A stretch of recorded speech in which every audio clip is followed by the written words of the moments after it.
कि इस केस में मैंने जो देखा, वो मंजर, वो वहशीपन, उसे लफ्जों में बयान नहीं किया जा सकता। हालांकि मैंने अपने करियर में कई केसेस देखे, लेकिन ये केस लगातार मेरे जहन के साथ खिलवाड़ कर रहा था, क्योंकि हर केस में वहशीपने की कोई ना कोई हद मुकर्रर होती है, लेकिन इस केस में वहशीपने की सारी हदें पार हो गई थी। इसने मुझे हिलाकर रख दिया, अंदर से झकझोर दिया था, और मैं मुजरिम की रची हुई एक ऐसी भूल भुलैया में भटक रहा था जिसने मेरी रातों की नींद तक उड़ा दी थी।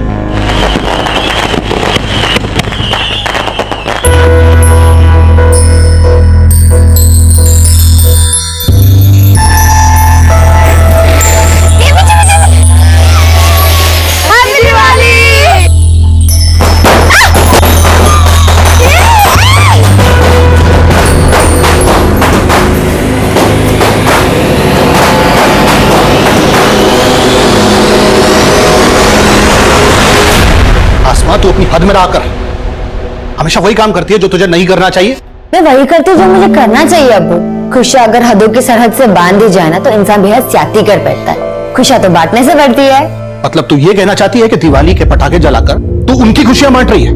देख, उनके तौर तरीके अपनाकर तू हमारे लोगों की तौहीन कर रही है। ये आप कैसी बातें कर रहे हैं? अब बच्चे दिवाली की छुट्टियों के लिए आई है तो दिवाली तो मनाएगी ना। और आजकल के बच्चे इन भेदभाव को नहीं मानते। उनके लिए ईद, क्रिसमस, दिवाली ये सब उनके त्योहार हैं। हाँ अब्बू, बस हमारे यहाँ जिस तरीके से चीजें होती हैं वैसे ही होंगी, तुझे भी वैसे ही फॉलो करना है।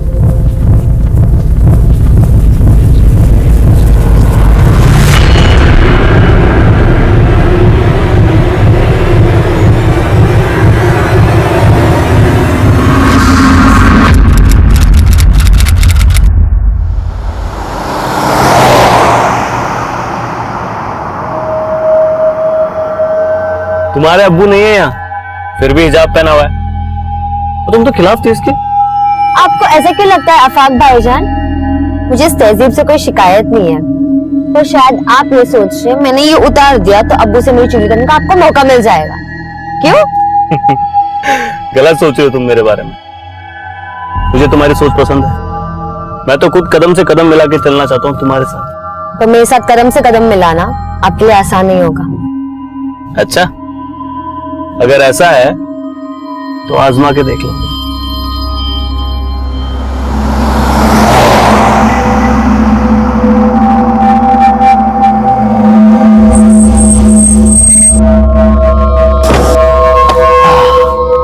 चलिए, अल्लाह हाफिज। अच्छा, सिर्फ किताबों में सर मत खपाना, ये जिंदगी उससे भी ज्यादा दिलचस्प है।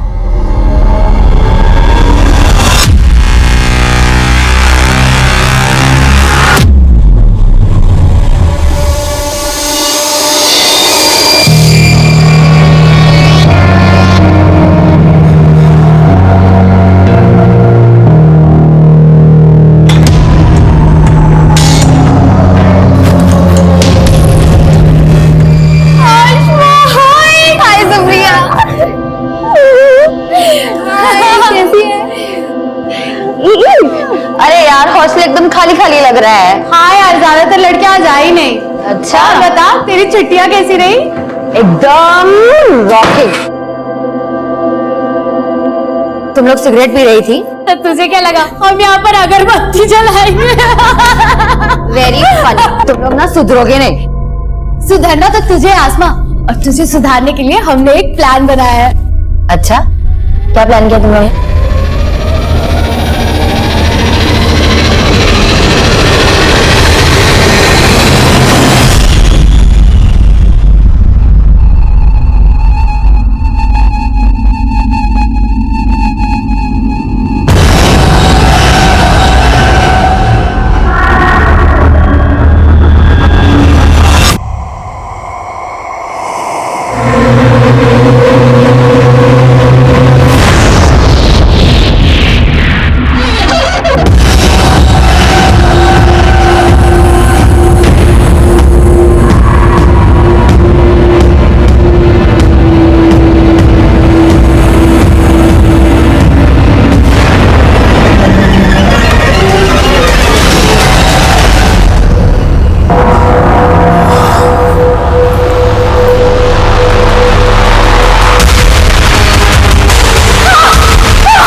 लगता है किसी लड़की का रेप हुआ है। अरे रेप नहीं, मुझे तो मर्डर लगता है, वरना इतना पुलिस नहीं होता यहाँ पर।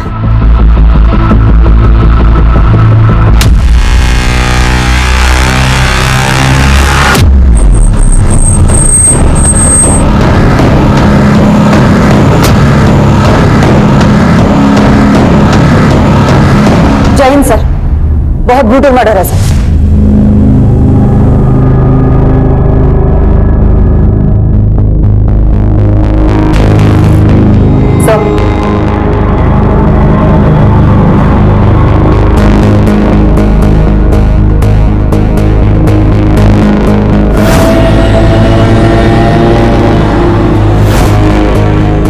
सर इस रूम में आसमा के अलावा 2 लड़कियां और रहती हैं। एक सुप्रिया जो अभी हॉस्टल में है, और दूसरी लड़की दिवाली वेकेशन से अभी तक आई नहीं है वापस।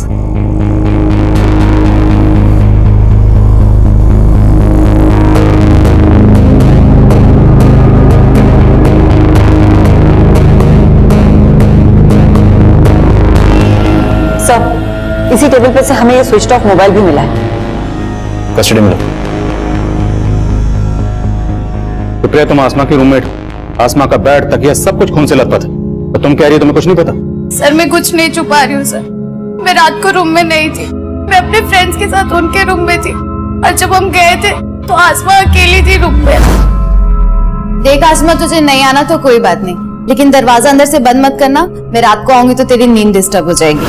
तो तुमने जानबूझकर आसमा को दरवाजा खुला रखने के लिए कहा था? हाँ, लेकिन मैं सच कह रही हूँ सर। मैं अपने फ्रेंड के साथ उनके रूम में थी और उनसे बातें करते करते मैं सो गई, और जब सुबह उठी तो देखा।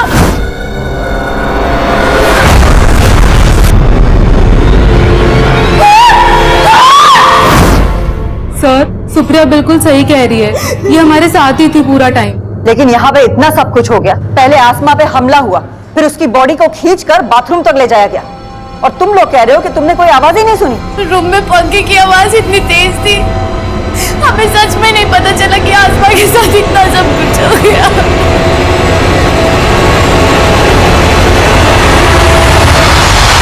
इतना ब्रूटल मर्डर, लड़की को कमरे से घसीट कर बाथरूम तक ले जाया गया।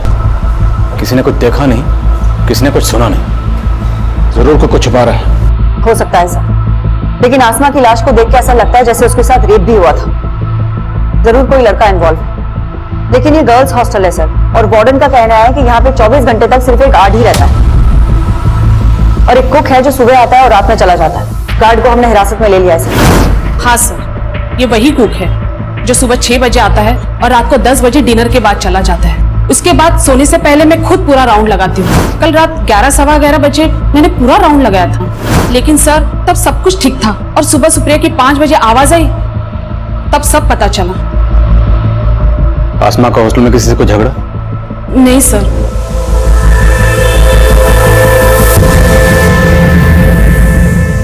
कल शाम तक हॉस्टल में कोई भी लड़की नहीं थी सर, तो ये भी हो सकता है कि कोई पहले से ही हॉस्टल में जाके छुप गया हो, और जब कल लड़कियों ने ज्वाइन किया तो ये कांड करके भाग गया। पॉसिबल है। हम ये अज्यूम कर रहे हैं कि आसमा का पहले रेप हुआ फिर कत्ल हुआ। अब सच क्या है ये पोस्टमार्टम रिपोर्ट बताएगी। हॉस्टल का कोना कोना स्कैन करो और सबकी हैंडराइटिंग के सैंपल्स लो।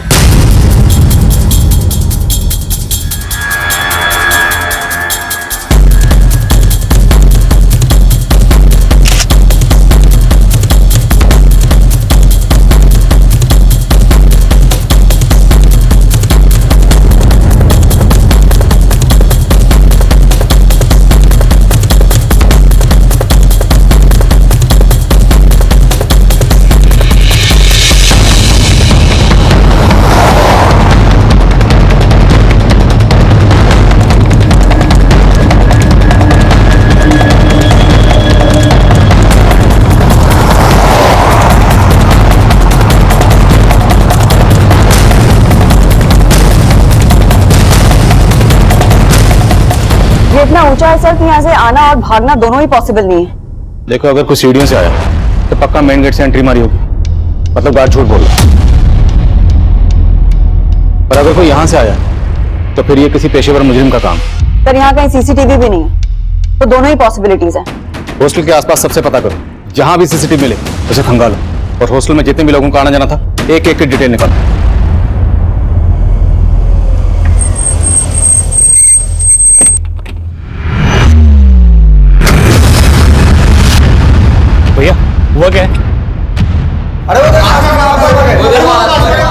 आपकी बेटी का रेप करके मर्डर कर दिया गया है। इस बारे में आप क्या कहेंगे? क्या बकवास कर रहे हैं आप?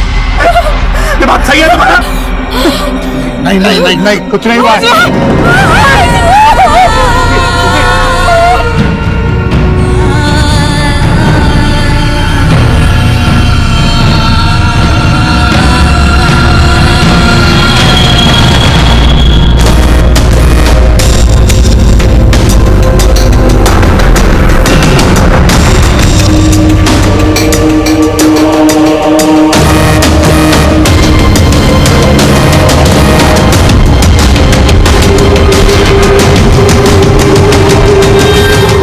थर्ड फ्लोर पुलिस ने सील किया हुआ है। फिलहाल बाकी के रूम में तुम लोग आपस में एडजस्ट कर लो।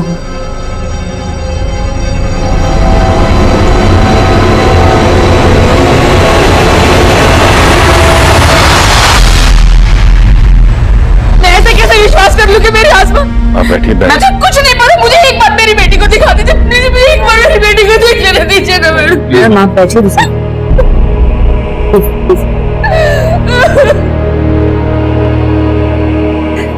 मैम पाले दीजिए।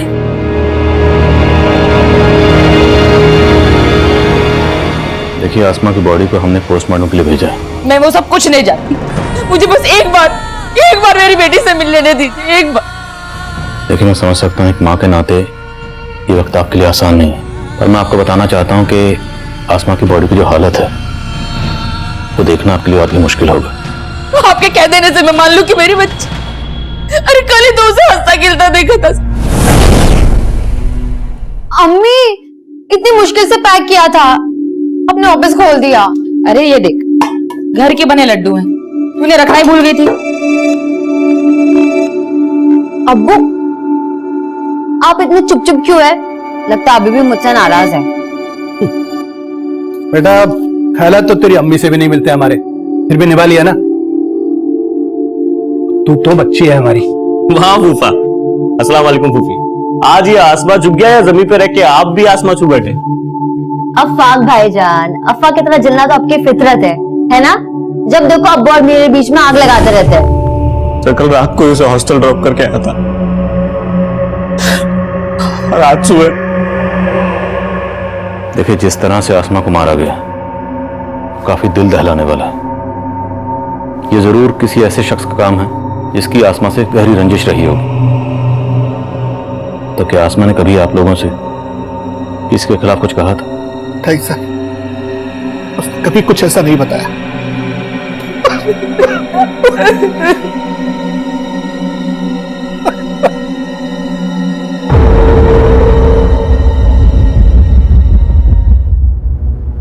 अच्छा सुन लो,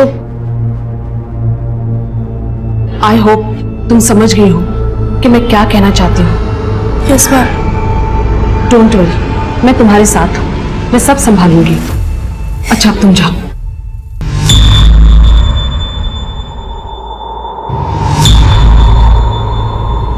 हमने कई लोगों की हैंडराइटिंग ली है सर, लेकिन किसी की भी लिखावट इस लेटर की लिखावट से मैच नहीं करती। हमने बहुत सारे लोगों के फुटप्रिंट्स भी लिए हैं, लेकिन अभी तक किसी के खिलाफ कुछ पता नहीं चल पाया। क्राइम सीन पर यह लेटर मिला और आसमा के बदन पर छायापुरी लिखा हुआ। छायापुरी नाम का कोई मैगजीन भी है ना? जी हाँ सर, इस मैगजीन के अंदर सेक्स रिलेटेड कंटेंट ही छपता है। मैं कमिंग सर। सर, आसमा की प्रीलिमिनरी पोस्टमार्टम रिपोर्ट आ गई है। सर, रिपोर्ट के मुताबिक आसमा का रेप हुआ था और उसकी मौत सर पे चोट लगने की वजह से हुई थी। आसमा पर हमला हुआ उसके रूम में, फिर उसकी बॉडी को ड्रैग करके बाथरूम तक ले जाया गया। उसकी बॉडी के पास ही लेटर मिलता है जिस पर किसी वहशी ने नफरत का अफसाना लिखा। उसके बदन पर लिखा जाता है छायापुरी।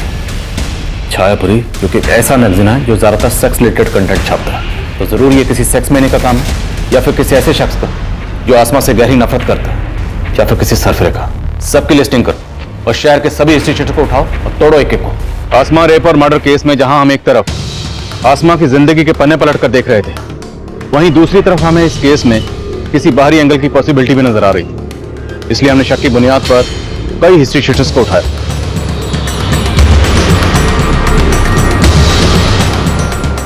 सबके डीएनए सैंपल्स, हैंडराइटिंग और फुटप्रिंट्स लिए गए। हमने हर वो मुमकिन कोशिश की जिससे हम जल्द से जल्द मुजरिम तक पहुंच सके। हॉस्टल का गार्ड भी हमारा स्ट्रॉन्ग सस्पेक्ट। उससे सच उगलवाने के लिए हमने कई तरीके अपनाए। मैडम मैंने कुछ नहीं किया। अब तू नहीं बचेगा। तेरा डीएनए टेस्ट लेंगे और 2 मिनट में पता चल जाएगा कि आसमा का मर्डर और रेप तू नहीं किया। मैडम मैं आपको सब कुछ बताना चाहता था, लेकिन वार्डन मैडम ने रिक्वेस्ट की थी कि मैं रमन भाई के बारे में आपको कुछ भी ना बताऊं। रमन कौन है? वार्डन मैडम का छोटा भाई। उनका अक्सर हॉस्टल में आना जाना, और वो कल रात भी आए थे। उनका हॉस्टल में दीप्ति नाम की एक लड़की से अफेयर है। ज्यादा कहाँ है वो? मैं तो सिर्फ दीप्ति से मिलने गया था सर। सर आसमा को तो मैं जानता ही नहीं हूँ। मैं कसम से बोल रहा हूँ सच, मैंने कुछ नहीं किया सर।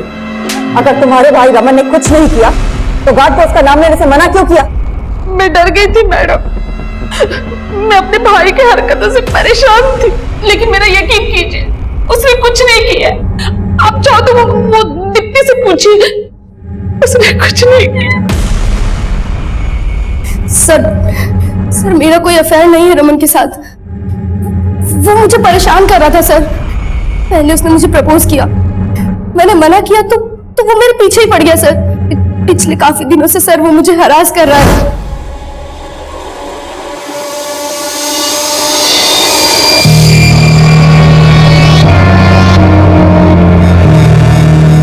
मैं उसका फोन नहीं उठा रही थी तो वो उस रात हॉस्टल में आ गया।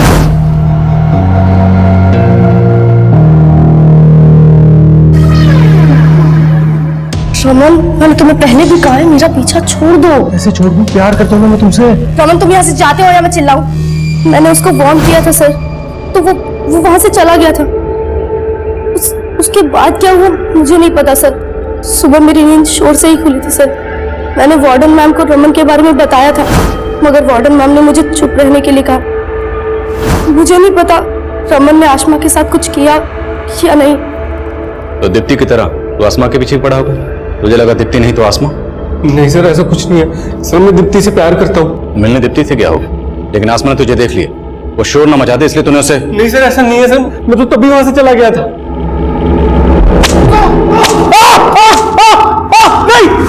अरे साहब छायापुरी मैगजीन तो हर नुक्कड़ और चौराहे पे बिकती है। अब एक ऐसा रेपिस्ट जो छायापुरी मैगजीन पढ़ता है उसको ढूंढना तो समुद्र में सुई ढूंढने जैसा है। लेकिन ढूंढना तो पड़ेगा। ठीक है साहब, आप बोलते हो तो कोशिश करके देखता हूँ। हेलो, हाँ बोल। सर गार्ड और रमन दोनों वहीं अटके हैं, लेकिन उनके फुटप्रिंट का साइज क्राइम सीन पे मिले फुटप्रिंट के साइज से मैच करता है। मैंने दोनों के डीएनए सैंपल्स भी ले लिए हैं सर, लेकिन रिपोर्ट आने तक वेट करना पड़ेगा। ये दोनों इतनी आसानी से कुछ नहीं उगलने वाले।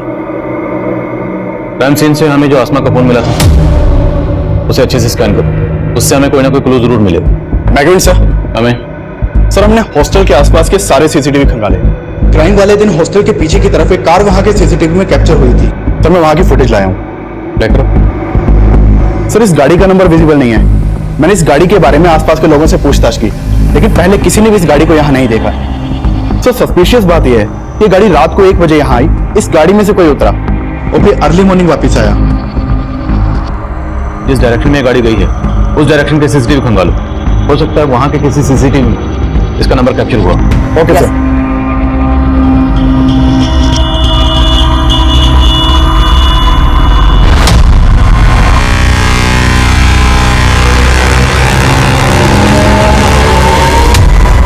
अनुराग इधर आना।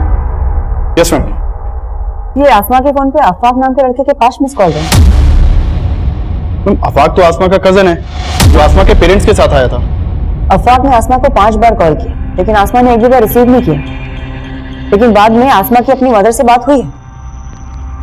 ये चक्कर क्या? आसमा के पेरेंट्स से दोबारा मिलना पड़ेगा। ये वही गर्ल्स हॉस्टल है जहां आसमा का इतना ब्रूटल रेप और मर्डर हुआ, पर पुलिस अभी तक इस केस में नाकाम नजर आ रही है। अब अफसोस करने का क्या फायदा? वक्त रहते अगर आसमा के पर काट दिए होते तो यह दिन नहीं देखना पड़ता। चारों तरफ इज्जत का कचरा हो रहा है। आपको अपनी इज्जत की पड़ी, अपनी बच्ची का कोई दुख नहीं। दुख है मुझे, इसीलिए कोस रहा हूं तुझे। एक नहीं सुनती थी मेरी। पता नहीं वहां किस लड़के के साथ चक्कर चल रहा था उसका। वहां उसके साथ इतना कुछ हुआ और आप उसको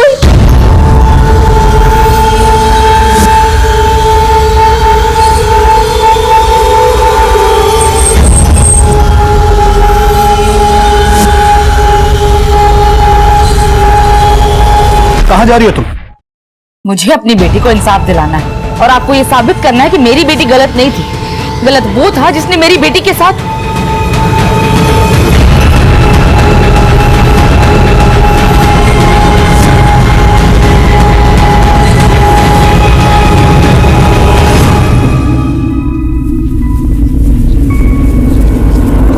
मैं आपसे अफाक के बारे में बात करना चाहती हूँ। क्या आमना का और अफाक का कोई इशू था?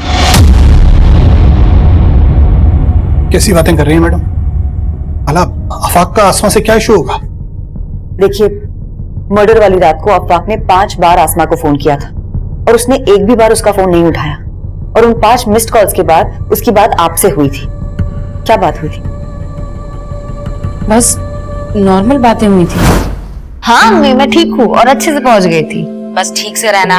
तो अकेले रहती है ना तो दिल में फिक्र सी रहती है। आप मेरी टेंशन मत लो अम्मी। अच्छा अब्बू से बात करवाओ। अरे तेरा अबू तो बाहर टहलने गए हैं और फोन भी घर पर छोड़ गए। अच्छा, मुझे उनसे कुछ बात करनी थी, आएंगे तो फोन करवाना। अच्छा, ऐसी क्या बात है जो सिर्फ अबू से करनी है, मुझसे नहीं? ऐसा कुछ नहीं अम्मी, बस बात करनी थी कुछ। अब्बू आएंगे ना तो मेरी बात करवाना उनसे। उस दिन मैं जरा देर से टहल कर घर वापस आया। इन्होंने बताया था मुझे लगा रात काफी हो गई है, इसलिए अगले दिन फोन करूंगा ये सोचकर सो गए हम लोग। लेकिन ऐसी क्या बात होगी जो वो आपसे ही करना चाहती थी? मुझे खुद कुछ समझ में नहीं आ रहा मैडम। देखिए, हमें पता चला है कि आसमा लिबरल थॉट्स की लड़की थी और शायद आपको उसकी इस बात से परेशानी भी थी। तो कहीं कुछ ऐसा तो नहीं कि आप हमसे कुछ छुपा रहे हो? कैसी बातें कर रही है मैडम आप? मैं भला आपसे कुछ क्यों छुपाऊंगा? मैं मानता हूं कि हमारी बेटी आसमा कुछ अलग ख्यालात की थी, लेकिन मैंने हमेशा उसको यही समझाया कि बेटा इस तरह की बातें सिर्फ बातें करने तक ठीक, कोई महान नहीं बनता इन बातों से, बल्कि दुनिया सबसे पहले दुश्मन ऐसे ही लोगों की बनती है। मैडम अब तो मुझे यकीन हो चला है कि मेरी बेटी ऐसी नफरत का शिकार हुई जिसमें लोग बस्ती की बस्ती जला देते हैं।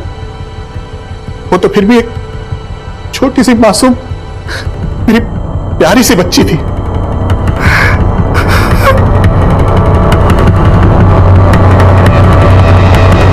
ठीक है, मैं आता हूं। सर मैंने ब्रोथल में फील्डिंग लगाई तो एक टिंडा नाम के आदमी का मालूम चला। कौन टिंडा? ये आदमी है साहब। ब्रोथल में काफी आना जाना है इसका। काफी वहशी है ये आदमी। वो टिंडा है ना, दिमाग से एकदम सटका हुआ है। जो भी उसके साथ जाती है ना, उसका हालत खराब कर देता है। एक नंबर का जानवर है, जानवर। आप एक बार देख लो, हो सकता है ये वही सनकी आदमी हो जिसे आप ढूंढ रहे हैं। आसमा के पेरेंट्स से अफाक के बारे में बात की? सर, वो अफाक पे कोई शक नहीं जता रहे और अफाक से मैं खुद मिली थी ये जानने के लिए कि उसने उस रात आसमा को इतने सारे कॉल्स किए क्यों थे। मैम मैं उसे हॉस्टल छोड़ के घर आया तो ऐसे ही कॉल किया था, ये जानने के लिए कि सब खैरियत है कि नहीं। लेकिन उसके साथ कुछ ठीक हुआ नहीं और उसने तुम्हारे कॉल्स भी रिसीव नहीं किए। क्यों? पता नहीं मैम, मुझे लगा सो गई होगी। लेकिन तुम्हारे मिस्ड कॉल्स के बाद उसने अपनी अम्मी से भी बात करी, लेकिन तुम्हें कॉल बैक नहीं किया। कोई ना कोई वजह तो होगी ना, कहीं को छुपा तो नहीं रहा तुम हमसे? नहीं मैम, मैं कुछ नहीं छुपा रहा। फिर भी इस अफाक के बारे में सब कुछ पता करो। हो सकता है कुछ छुपा रहा हो, और ये भी पता करो कि मर्डर की रात ये कहां था। Okay sir. मैं कमिन सर। सर हमारे खबरियों से इस तेजस सिर्फ टिंडा नाम के आदमी की इंफॉर्मेशन मिली है। सर इसके बारे में जो भी पता चला उस हिसाब से शक किसी के ऊपर जाता है। सर मैंने चेक किया, मर्डर वाली रात इसका फोन हॉस्टल वाले एरिया में ही एक्टिव था। उठाओ इसे। Yes sir.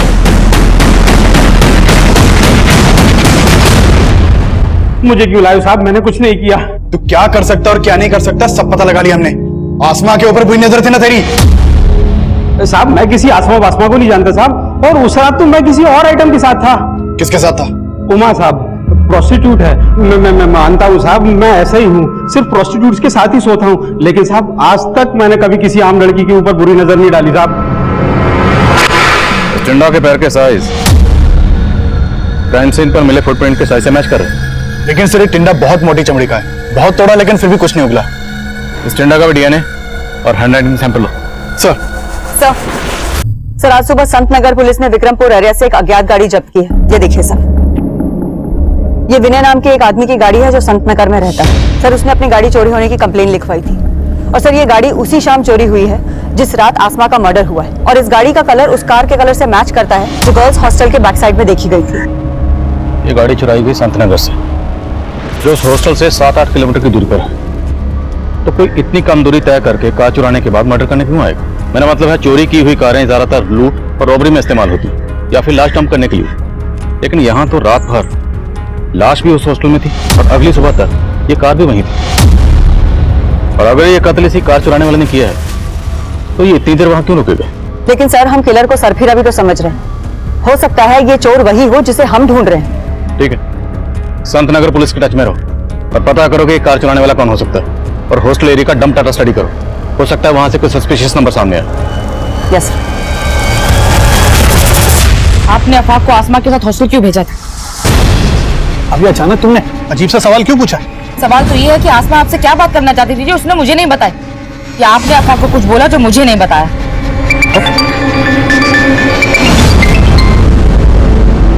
हेलो, पुलिस आपको गुमराह कर रही है। क्या? वो आसमा के कातिल को जानती है, लेकिन उसको बचा रही है। किसको बचा रही? और आप कौन बोल रहे हैं? मैं जो कोई भी हूँ आपका शुभचिंतक हूँ। आसमा का रेप और मर्डर शांतनु ने किया है। शांतनु? कौन शांतनु? बिजनेसमैन गुरुदत्त का बेटा शांतनु। शांतनु का एक दोस्त भी है जो उसके साथ मिला हुआ है। सर मर्डर वाली रात एक अनिरुद्ध नाम के लड़के का फोन हॉस्टल वाले एरिया में एक्टिव था और ये अनिरुद्ध सुप्रिया के काफी टच में था। इस सुप्रिया पर मुझे शुरू से ही शक था। सुप्रिया और अनिरुद्ध दोनों को उठा के लो। सर मैं कमिंग सर। सर आसमा रेप और मर्डर केस में मीडिया ने हंगामा मचा रखा है सर। न्यूज आ रही है टीवी पे। टीवी चला। हम पहले पुलिस पर भरोसा कर रहे थे, लेकिन अब हमारा भरोसा उन पर से उठ। लेकिन आपका पुलिस पर से भरोसा क्यों उठ गया?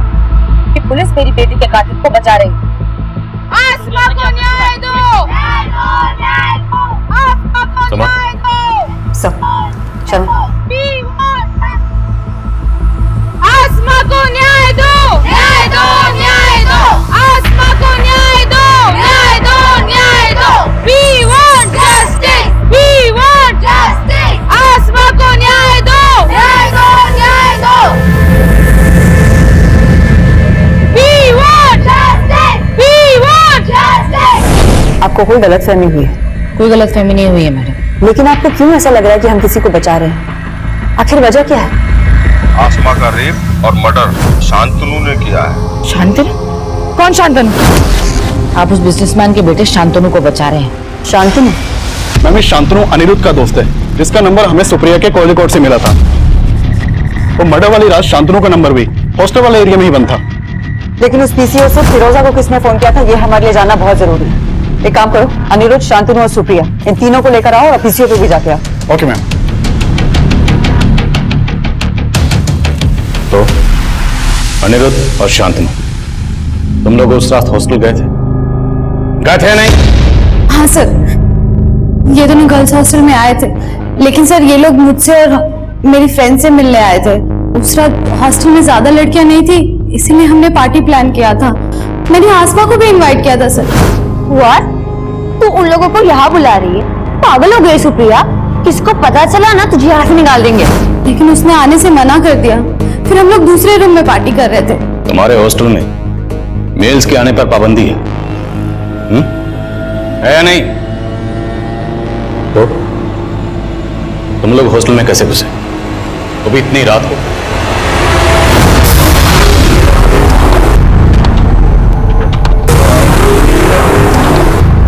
उसके बाद हम लोगों ने 2 घंटे तक एंजॉय किया और उसके बाद शांतनु और अनिरुद्ध दोनों चले गए थे।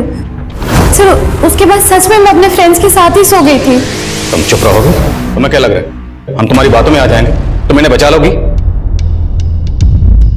बोलो तुम लोग, साफ साफ बोलो, उस रात हॉस्टल में क्या हुआ था? सर हमने आसमा के साथ कुछ भी नहीं किया है सर, बिलीव अस।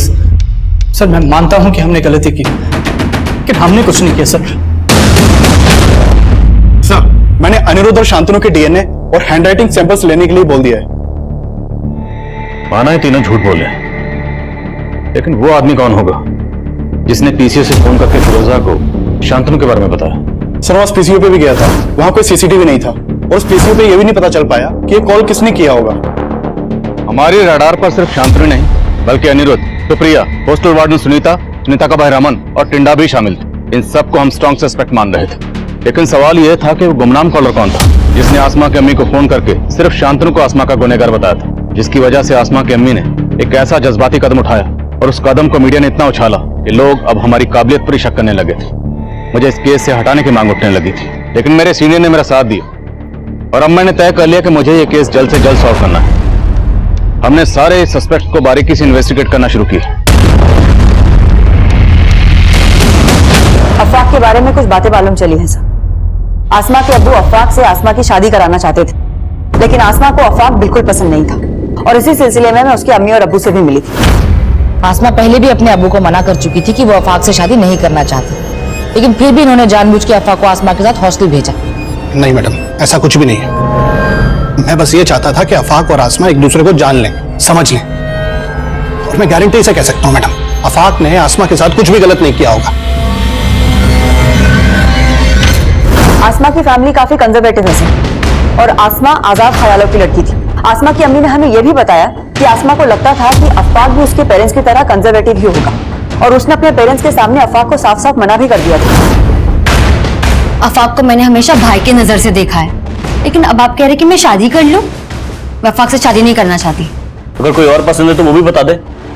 अगर कोई और पसंद होता तो मैं बता देती, लेकिन मैं आपसे शादी नहीं करूंगी। फिर भी इस अफवाह को थाने में बुलाकर अच्छे से पूछताछ करो। राइट। मैं मानता हूँ आसमा मुझसे निकाह नहीं करना चाहती थी, लेकिन उस दिन मैं उसके अब्बू की मर्जी से उसके साथ गया था। मैंने उसे उसके फैसले के बारे में दोबारा सोचने के लिए बोला। मुझे तुम्हारी सोच पसंद है। मैं तो खुद कदम से कदम मिला के चलना चाहता हूँ तुम्हारे साथ। तो मेरे साथ कदम से कदम मिलाना आपके लिए आसान नहीं होगा। बहुत गुरूर था उसे खुद पे, साफ साफ मना कर दिया। और उसका गुरूर तोड़ने के लिए तूने उसे खत्म कर दिया। नहीं मैम, मैंने ऐसा कुछ नहीं किया। फोन तो करता था ना तू उसे, उसने तेरे फोन नहीं उठाए तो तूने वापस हॉस्टल पहुंचकर उसको खत्म कर दिया। मैम मैंने ऐसा कुछ नहीं किया। मैं तो उससे प्यार करता था। मैं क्यों करूंगा ऐसा? मैम लेके जाओ इसको, इसका हैंडराइटिंग और डीएनए सैंपल ले लेना। मैम मेरी बात मैम मैंने कुछ नहीं किया। मैं कमिंग सर। कमिंग सर, आसमा के मदर को जिस पीसीओ से कॉल किया गया था वो मैंने उस एरिया के सीसीटीवी स्कैन किए, उसमें एक सस्पिशियस आदमी कैप्चर हुआ है। उठाओ इसे। सर। सर मैंने कुछ नहीं किया। मैं अपने बेटे चिंटू को बचा रहा था सर। चिंटू ने ऐसा क्या किया? दरअसल चिंटू दुकान का सामान देने हॉस्टल जाता था सर। वो बच्चा था इसलिए गार्ड भी उसे अंदर जाने देता था, लेकिन बचपने में वो आसमा को पसंद करने लग गया था। मेरे ही मोबाइल से उसने आसमा के कुछ वीडियो रिकॉर्ड कर लिए थे। Video recording? कैसे वीडियो? नॉर्मल सा वीडियो सर, जो मैंने अब डिलीट कर दिए हैं। मुझे ऐसा लगता था कि कहीं आप उसकी वजह से मेरे बेटे तक न पहुंच जाए, इसीलिए मैंने पीसीओ से झूठा कॉल किया था। आसमा का रेप और मर्डर शांतनु ने किया है। सर मुझे मालूम था कि शांतनु और उसका दोस्त हॉस्टल में जाते थे। मुझे शुरू से लग रहा था कि ये काम उन दोनों लड़कों ने किया है, इसीलिए सर मैंने ये सब वो किया। आसमा रेप और मर्डर केस में अब एक नाबालिग बच्चे चिंटू की कुछ ऐसी हरकतें सामने आई जिसने इस केस को एक नया मोड़ दे दिया। लेकिन चिंटू के फादर ने जो शातिरपना किया था उसे भी हमारी सस्पेक्ट लिस्ट में जोड़ रहा था। हमने उसका डीएनए, हैंडराइटिंग सैंपल्स और फुटप्रिंट्स ली, और आसमा के कजन अफाक के भी हम डीएनए रिपोर्ट का इंतजार कर रहे थे। लेकिन इसके अलावा हमारे हाथ कोई पुख्ता सबूत नहीं लग रहा था। मैं एक अजीब सी गफलत में था। अक्सर यही सोचता रहता कि क्या हम सही डायरेक्शन में थे। ये केस मुझे लगातार झकझोर रहा। क्राइम सीन के मंजर मुझे रात भर सोने नहीं देते थे। ऊपर से मीडिया का प्रेशर इतना ज्यादा था कि मेरे सीनियर्स ने इस केस को सॉल्व करने के लिए मेरे लिए एक डेडलाइन मुकर्रर कर दी। मैं अक्सर ये सोचकर परेशान हो जाता कि अगर मैं इस केस को सॉल्व ना कर पाया तो क्या उस मासूम बच्ची आसमा को कभी इंसाफ मिल पाएगा? मैं कमन सर। सर मैं उस कार चोर के बारे में पता कर रही थी, तो पता चला है कि पूरे डिस्ट्रिक्ट में पिछले 25 दिनों में 20 गाड़ियां चोरी हुई हैं, और इनमें से ज्यादातर गाड़ियां कुछ दिनों के गैप के बाद कहीं भी खड़ी मिल गई। 25 दिनों में 20 गाड़ियां? जी सर। मतलब तकरीबन हर रोज एक गाड़ी चोरी हो रही थी? Yes sir.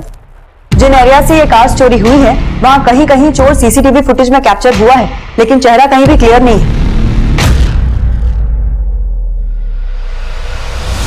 ये देखिए सर, यहाँ कहीं भी इसका चेहरा क्लियर नहीं है, लेकिन सर इसकी चाल में एक लचक है जो हर फुटेज में एक जैसी है। और सर हॉस्टल के बैक साइड के सीसीटीवी फुटेज में भी उस आदमी की चाल में ऐसी ही लचक दिख रही थी। और सर हो सकता है कि हॉस्टल के बैक साइड में जो कार देखी गई थी वो भी इसी ने चुराई हो, और आसमा के मर्डर और रेप में भी इसी का हाथ हो। लेकिन सर ये दुबला पतला आदमी जो सही से चल नहीं सकता, सर ये कैसे हिम्मत करके हॉस्टल के अंदर घुसा होगा और उसने आसमा का रेप और मर्डर किया होगा? हो सकता है वो ना हो जिसकी तलाश हमें, लेकिन फिर भी कंफर्म करना जरूरी है कि उस रात ये गाड़ी यही वहां लेकर आया था। हॉस्टल के आसपास सब जगह पता करो। क्या उस रात कोई ऐसा आदमी देखा गया था जो इसकी तरह लंगड़ा कर चल रहा था? सर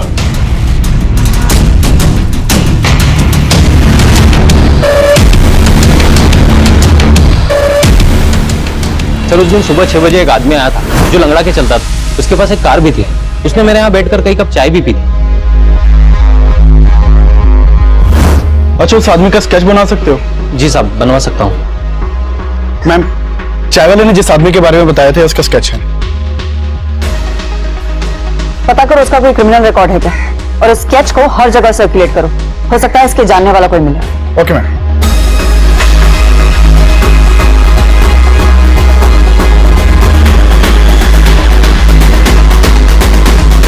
सर जानता हूँ इसको, ये सखाराम है। सखाराम कहाँ रहता है ये? सर घर तो मालूम नहीं है, लेकिन आगे ये गैरेज है, वहाँ मैकेनिक का काम करता है।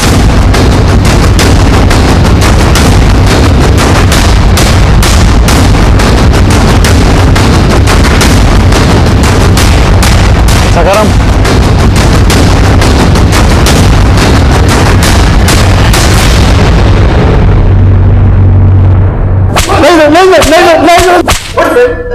नहीं साहब, मैं मानता हूँ कि मैं गाड़ी चुराता हूँ, लेकिन सर मैंने किसी लड़के के साथ कुछ नहीं किया।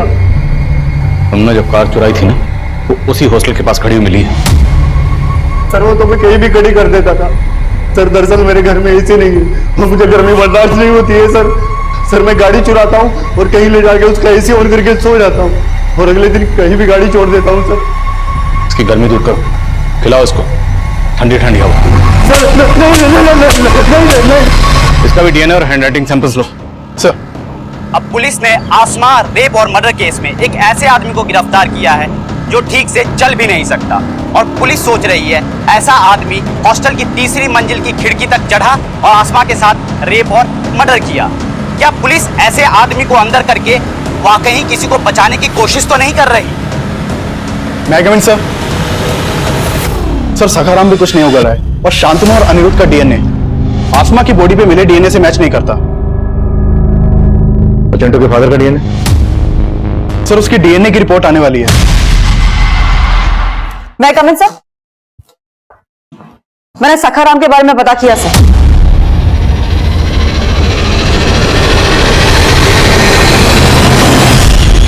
अब तेरा नाटक खत्म।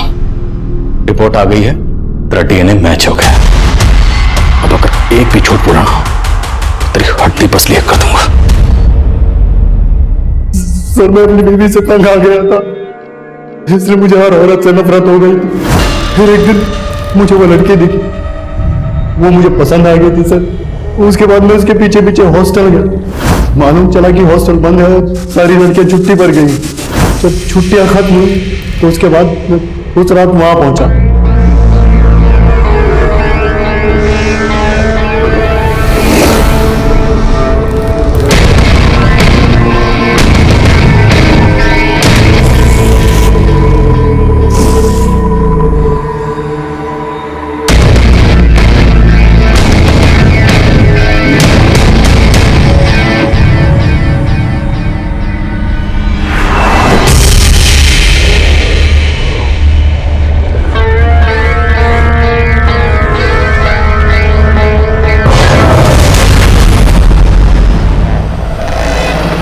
उसकी लाश के साथ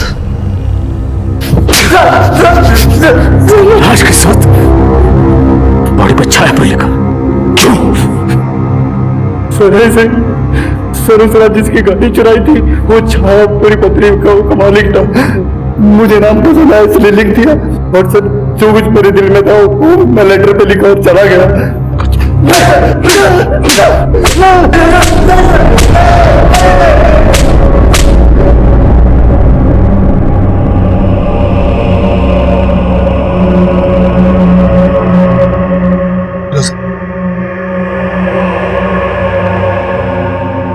अब बोल रहे थे ना मेरी बेटी का वहां किसी लड़के के साथ चक्कर, देख लिया ना क्या सच सामने आया। मैं तुमसे माफी मांगता हूं फिरोजा, मैं कभी आसमा को समझ ही नहीं पाया।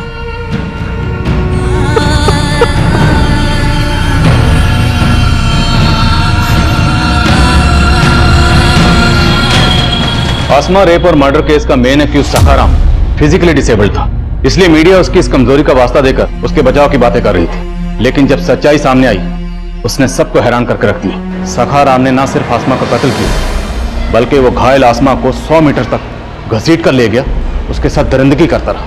लेकिन हॉस्टल में मौजूद किसी ने कोई आवाज नहीं सुनी, किसी ने कुछ नहीं देखा, कुछ नहीं सुना।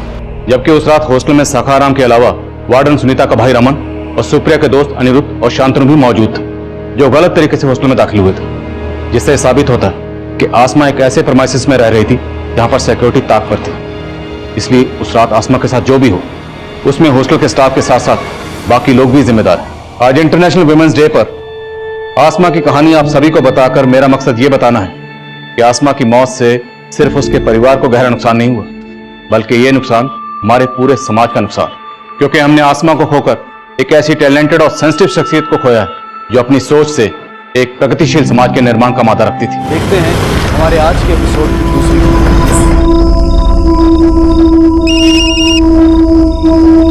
हाँ बोल। अरे नहीं, अभी बाहर घूमने फिरने की बात मत कर। अरे नहीं, एग्जाम्स आने वाले हैं, प्रिपरेशन भी नहीं किया मैंने अच्छी तरह से। चल ठीक है, अभी रख, बाद में बात करती हूँ।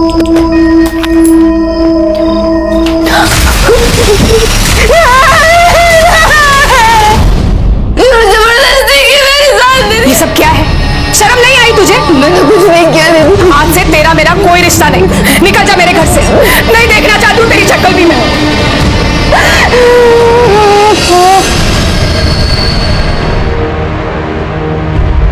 आई बाबा ने सिखाया था, इंसान अगर एक बार पैसे खो दे तो उसे फिर से कमा सकता है, लेकिन अगर इज्जत एक बार चली जाए तो फिर वापस नहीं मिलती। और जिसकी इज्जत नहीं, उसका कोई नहीं होता। और मैंने तो अपना सब कुछ खो दिया था। क्या करती, कहाँ जाती? मेरे पास सिर्फ 2 रास्ते थे, या तो मैं खुद को मार देती या तो उस इंसान को।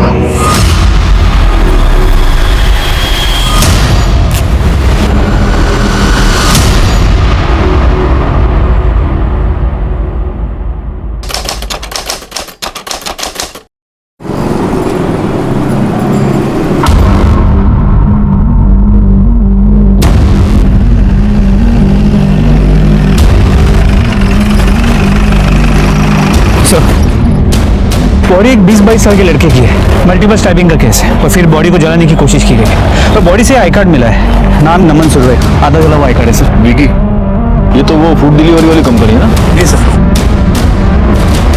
सर, ये डैमेज फोन मिला है, इसको लैब भेजो, देखो कुछ डेटा रिकवर होता है क्या।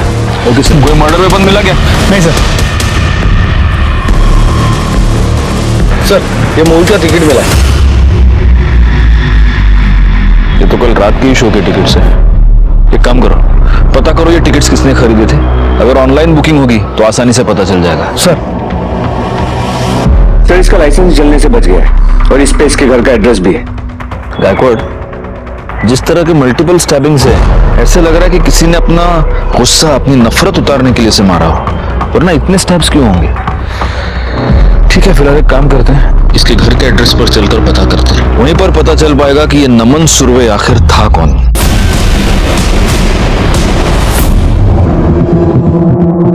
अरे हो काय झालं हे बघ।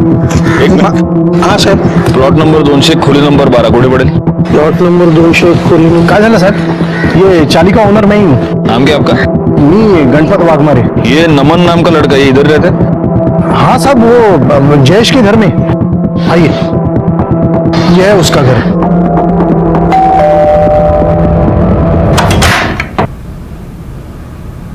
जी क्या हम अंदर आ सकते हैं? हाँ, ये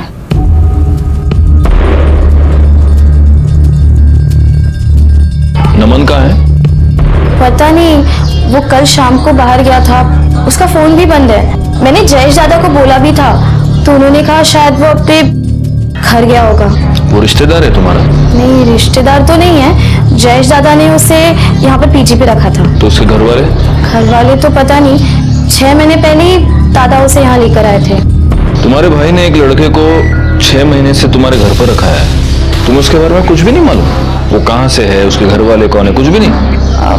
मैंने उससे 1-2 बार पूछा था, तो उसने कहा कि उसके माँ बाप मर गए और कोई है भी नहीं, और फिर दादा ने उसे यहाँ पर रखा था, तो मैं क्या पूछती। वैसे भाई है कहाँ तुम्हारा, बोलो उसको जरा। भाई तो कैब चलाते हैं, तो वो सवारी लेकर महाबलेश्वर गए। सर कुछ किया है क्या नमन ने? नहीं, वैसे बहुत अच्छा लड़का है वो। देखिए, हमें एक डेड बॉडी मिली है और उसके पास नमन का आई कार्ड मिला। हो सकता है वो डेड बॉडी उसकी। आपको हमारे साथ चलना होगा उस लाश की पहचान कराने के लिए। कैसे पहचानेंगे सर, बॉडी इतनी जली हुई है। चेहरा जाकर, ये इसके हाथ पर टैटू बना हुआ है, इसको पहचानते हैं आप?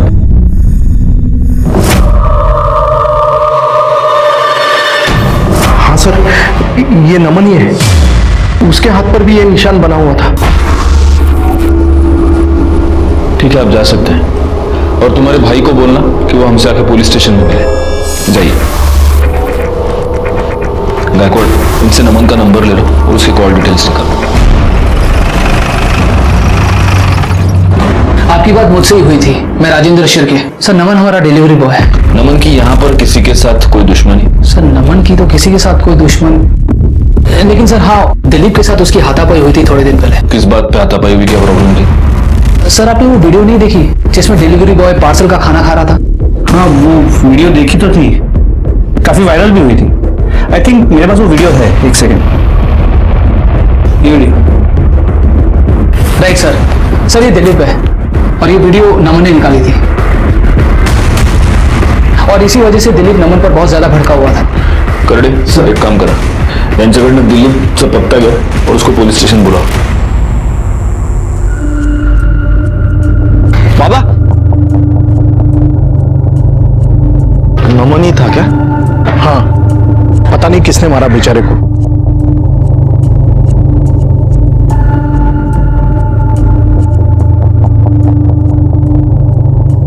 मुझे पता है तूने क्या किया।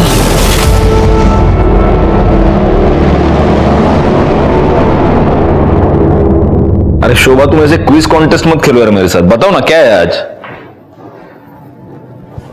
हाँ, ससुर जी का बर्थडे ना, वो तो याद है मेरे को। मैं अभी फोन करने ही वाला था उनको। अर्जेंट? हाँ, चलो चलो चलो, अर्जेंट काम है, अभी रात को चलेंगे। हाँ, डिनर पे चलेंगे। चलो बाय बाय बाय। हाँ सर, नमन की पोस्टमार्टम रिपोर्ट के मुताबिक उस पर 4 बार वार किया गया। एक बार पीठ पे, एक बार पेट पे, 2 बार छाती पे, जिसके वजह उसका चेहरा जलाया गया। मौत दोपहर करीब 4 और 6 के बीच हुई। और क्या सर, और ये भी पता चला है कि नमन एक्चुअली लड़का नहीं था, लड़की था, और मरने से पहले उसके साथ रेप भी किया गया था। क्या? जी सर।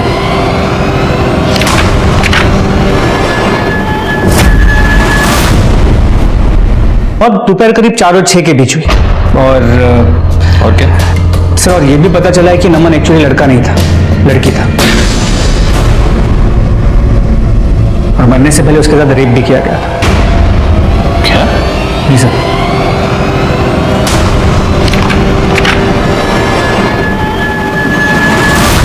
इंसान पूरी उम्र अपनी पहचान बनाने की जद्दोजहद में रहता है, तो फिर नमन के साथ ऐसी कौन सी मजबूरी हो गई कि उसने अपनी पहचान छुपाई? यहां तक कि उसने ये भी छुपाया कि वो एक लड़का नहीं, एक लड़की है। नमस्कार, मैं senior inspector Rajesh Jadhav, crime petrol Dastak के आज के इस भाग में आप सबका स्वागत करता हूं। ये केस मेरे पास तब आया था जब पिछले साल मैं मुंबई के चारकोप पुलिस स्टेशन में पोस्टेड था। एक लड़की लड़का बनकर रह रही थी और सब लोग यही समझ रहे थे कि वो लड़का है। अब हमारे लिए उसके रिश्तेदारों को, ब्लड रिलेटिव्स को मिलना बहुत जरूरी हो गया था, ताकि हम इस बात की शिनाख्त कर सके कि हमें जो लाश मिली थी क्या वो वाकई नमन की थी, और अगर थी तो इस नमन का चक्कर क्या है। गायकवाड़, सबसे पहली बात, किसी को ये पता नहीं चलना चाहिए कि ये नमन लड़का नहीं लड़की था। आखिर पता तो चले कि ये नमन आखिर लड़का बना क्यों, या रह रही थी, क्या बोलेंगे, कंफ्यूजिंग है बहुत। मतलब इसकी ट्रू आइडेंटिटी क्या है? एक बात बताओ, वो मूवी टिकट से कुछ पता चला? सर ये मूवी का टिकट मिला। सर टिकट्स ऑनलाइन खरीदी गई थी, हम पता कर रहे हैं बायर कौन है। पोस्टमार्टम रिपोर्ट के मुताबिक नमन की मौत दोपहर को 4 से 6 के बीच में हुई है। मूवी टिकट पर टाइमिंग है 4:30 का। तो क्या ये टिकट नमन ने खरीदा था या ये टिकट कातिल ने खरीदा था? कॉल रिकॉर्ड से कुछ पता चला? सर सारे रेगुलर कॉल्स, मोस्टली कस्टमर्स के, विकी के या फिर कोई रैंडम कॉल्स। लेकिन 2 नंबर से उसकी ज्यादा बातें हुआ करती थी, एक कोई राजीव था और एक कोई विकास। राजीव और विकास, इन दोनों का एड्रेस निकालो। सबसे पहले हमें यह पता करना होगा किस किस को पता था कि नमन लड़का नहीं लड़की थी। क्या रे देश, तेरे को क्या लगता है किसने मारा होगा नमन को? कमाल है सर, मतलब सर आपको अभी तक पता नहीं चला? नमन एक लड़का नहीं लड़की थी सर। हमको क्या पता है और क्या नहीं पता है वो छोड़, तेरे को कब पता चला ये बता। जब तू उसका रेप कर रहा था तब? क्या बात कर रहे सर? सर मैंने कुछ भी नहीं किया सर, बल्कि मुझे पहले से ही पता था कि वो लड़की थी। रेस्टोरेंट के बाहर सर अक्सर मैं अपनी कैब लगाता हूँ और ये लड़के लोग वहां पर ही बैठा करते हैं। नमन से मेरी मुलाकात वहां पर ही हुई थी। अक्सर मैं उससे बात किया करता था। और सर फिर एक दिन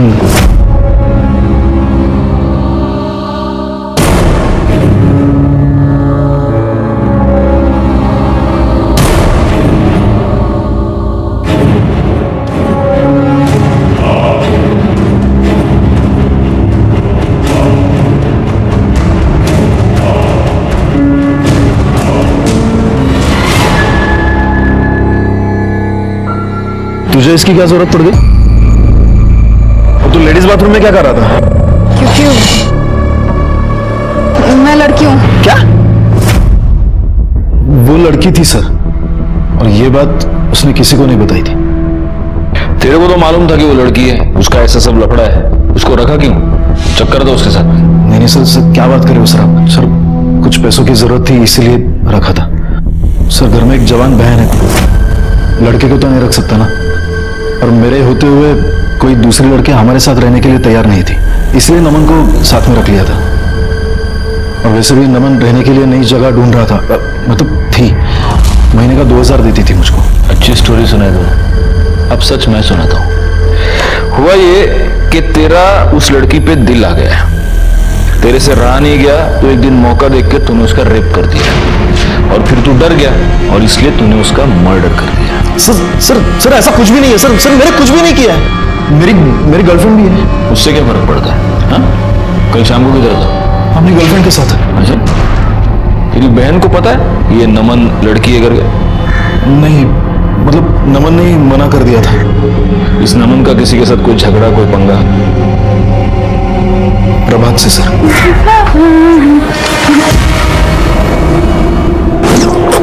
क्या कर रही है? पागल हो गई क्या? तू इतना भाव क्यों खा रहा है रे? ये पूरी चाली है ना, वो मुझे डिस्को में ले जाने के लिए पागल होती है और डिनर पे ले जाने के लिए सपने देखती है। और मैं तुझे कब से खुद को प्लेटर में सजा के दे रही हूँ और तू खाने को रेडी नहीं है। कम से कम मुझे भी तो चख के देख। नमन! साले फुलचेरे उड़ाने के लिए तुझे मेरी बहन मिली थी। मैंने कुछ नहीं किया है। मैंने कुछ, साले अपनी बहन को संभाल जिसकी जवानी नहीं संभल रही है। तू ज्यादा शान पट्टी मत दिखा, समझा? और तू अगली बार अगर मेरी बहन की तरफ देखा भी ना तो मैं जान से मार दूंगा तुझे। प्रभात छोड़ उसको। नमन के पीछे तो हाथ धोकर पड़ी थी, लेकिन उसको सर पता ही नहीं था कि नमन एक लड़का नहीं लड़की है। हाँ सर। जाओ गायकवाड़, ये प्रभात और उसकी बहन नैना दोनों को पुलिस स्टेशन में।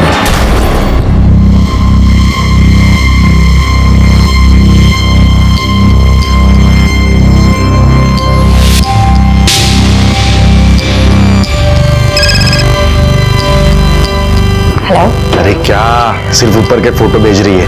पहले मुझे अच्छा वाला परफ्यूम दिला, फिर भेजूंगी तुझे पूरी सेल्फी। परफ्यूम? अरे तेरे लिए तो मैं परफ्यूम की नदियां बहा दूंगा, भेजना। आ रहा हूं। अरे आ रहा हूं भाई, रुको जरा। प्रभा तेरी बहन का है। वो अंदर है, क्यों क्या हुआ? बुलाओ उसे। अरे लेकिन बात क्या है? बुलाओ उसे जल्दी। नैना, चल मैं तेरे को बाद में फोन करती हूँ। नैना बाहर आ। हाँ बता। तू क्या कर रही थी? मैं पढ़ाई कर रही थी। पुलिस आई है। क्यों, क्या हुआ? चलो, तुम दोनों को साहब ने बुलाया है। अरे लेकिन हम लोगों ने क्या किया है? थाने में पता चलेगा। करडे मैडम फुसला देना। सर मैं कुछ नहीं किया है, साला वही मेरी बहन के पीछे पड़ा रहता था हमेशा। साहब मैं उसको पसंद करती थी। और वो? देखो साहब, वैसे तो मैं झूठ बोल देती, लेकिन अब वो है ही नहीं तो मैं झूठ बोल के क्या करेगी। मैं उसको बहुत पसंद करती थी, काफी बार उसको हिंट भी दिया, लेकिन पता नहीं बहुत दूर दूर से भागता था मुझसे। बस आप मेरे भाई को मत बोलना। तुम उसको बहुत पसंद करती थी, तुमने उसको हिंट दिया, ये जानते हुए भी कि वो एक लड़की है। लड़की? सब लड़की कैसे हो सकती है वो? अच्छा, अब समझ आया। मेरे जैसे हॉट लड़की कोई मना कैसे कर सकता है? समझाया ना साहब, बहुत बार समझाया उसको। अभी कोई मेरी बहन के साथ बदतमीजी करेगा, उसको छूने की कोशिश करेगा तो मेरा खून तो खोलेगा ही ना। सही है, तेरा खून खोला, तुझे गुस्सा आया और तू उसके साथ मारपीट करने चलेगा, और तब तुझे पता चला कि वो लड़का नहीं लड़की है, और फिर तूने उसका रेप किया और उसे मार दिया। ऐसे ही किया था ना? लड़की? वो लड़की ही थी। सब मेरे को सच में कुछ नहीं पता। साहब मेरे को तो पता ही नहीं था कि वो लड़की है। अगर पहले ही पता होता फिर तो कोई लोचा ही नहीं था ना। हाँ, पहले ही पता होता तो पहले रेप कर देता उसका, है ना? सर क्या बोल रहे हो आप? मैं कसम खा के कहता हूँ मैंने कुछ नहीं किया। अरे उस वक्त तो मैं घर पे था। सच बोल रहा है नहीं बोल रहा है उसका पता हम लगाएंगे। रिकॉर्ड, इसका डीएनए टेस्ट कराओ, और जब तक ये सच ना बोले इसको फोड़ते रहो। जोर कर दिया। साहब मैं सच बोल रहा हूँ, मैं मेरी बहन की कसम। साहब मैंने कुछ नहीं किया। साहब मेरे भाई ने कुछ नहीं किया है, आप उसकी बात सुनो एक बार। साहब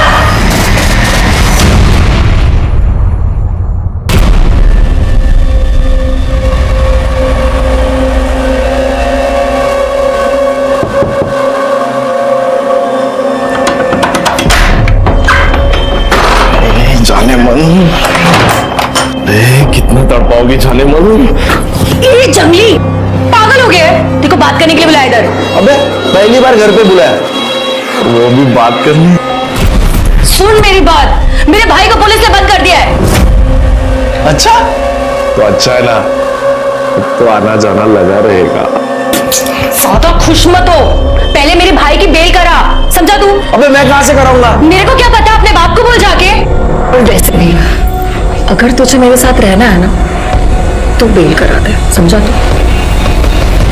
सर जयेश दिलीप और प्रभात की मोबाइल रिकॉर्ड चेक किए। जयेश पहले मलाड वेस्ट में था, जिसके बाद वो घर चला गया और अगले दिन सुबह महाबलेश्वर गया था। दिलीप और प्रभात की मोबाइल लोकेशन उनके घर की है। सर इसके अलावा विकास और राजीव, इनका एड्रेस मिल गया है। तुम इस विकास से पूछताछ करो, तब तक मैं राजीव को देखूं। जी सर, मैं नमन को जानता हूँ, आज ही पता चला मुझे उसके बारे में। बहुत ही अच्छा दोस्त था मेरा। तो तुम्हारे इस बहुत ही अच्छे दोस्त ने तुम्हें कभी ये नहीं बताया कि वो लड़का नहीं लड़की है? क्या? नहीं, कभी नहीं। आई मीन मुझे इस बारे में कुछ पता नहीं है। हाँ थोड़ा अजीब था वो। आई मीन कभी हमारे साथ ऐसे बैठता नहीं था, कहीं घूमने नहीं आता था, और एक बार तो तमाशा हो गया सर।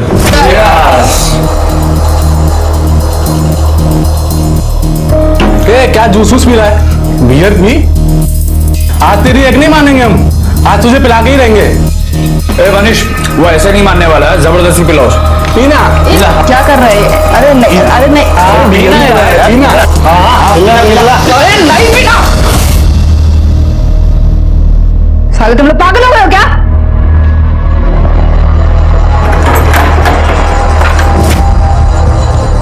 बहुत ही सीधा लड़का था वो सर, इसीलिए मेरी उसके साथ दोस्ती थी। उसने कभी अपने घर वालों के बारे में कुछ बताया है? नहीं सर। कहीं ऐसा तो नहीं कि तुम्हें पता था कि वो लड़की है और तुम दोनों के बीच चक्कर चल रहा था? नहीं सर, ऐसा कुछ नहीं है। फिर ये तुम दोनों के बीच इतने सारे कॉल्स क्यों होते थे? सर मैं शादीशुदा इंसान हूँ, 3 साल हो गए मेरी शादी को, और वैसे भी ये सब चक्कर में मैं नहीं पड़ता हूँ सर। और वैसे भी वो सामने से मुझे कॉल करता था, आई मीन करती थी। क्योंकि उसके साथ बात करने वाला कोई था भी नहीं सर। ठीक है, मान लेते तेरी इस कहानी को, लेकिन अगर इस कहानी में जरा सा भी मिर्च मसाला मिला ना, तुझे बाद में बहुत मिर्च लगेगी, याद रखना। तू खुद भी फंसेगा और मुझे भी फंसाएगा। शिंदे मैडम, आप इसको जानते हैं? साहब, ये तो मेरी बहन नम्रता है, लेकिन इसने बाल कटवा कर लड़कों जैसा हुलिया क्यों बनाकर रखा है? अगर ये आपकी बहन है तो ये सवाल मुझे आपको पूछना चाहिए, है ना? पता नहीं सर, उसने हमारे घर चोरी की थी, मैंने उसे थप्पड़ मार दिए। सब गलत करेगी तो रोकूंगी ही ना, और वो घर छोड़कर भाग गई। लेकिन आपके पति तो उससे रेगुलरली टच में थे, उसको फोन किया करते थे। सर वो उसे घर वापस बुलाने के लिए। सर वो तो हम दोनों चाहते थे कि वो घर लौटे, और सर कितनी बार तो हमने उसे मिन्नतें भी की, लेकिन वो मानी नहीं सर। क्या बात है सर, उसने फिर से कुछ गलत किया है क्या? देखिए, हमें एक लड़की की डेड बॉडी मिली है, उसका रेप करके उसे जलाकर मार दिया गया है। उसको जो लोग जानते थे उनका यह कहना है कि वो नमन यानी आपकी बहन नम्रता ही है, लेकिन फिर भी कंफर्म करने के लिए आपका उसके साथ डीएनए टेस्ट करवाना होगा। सर, प्रभात का डीएनए नमन की बॉडी पे जो सीमेन मिला था उस डीएनए से मैच नहीं करता। सर, ये अनिल, चाल मालिक का लड़का, ये प्रभात की बेल करने आया है।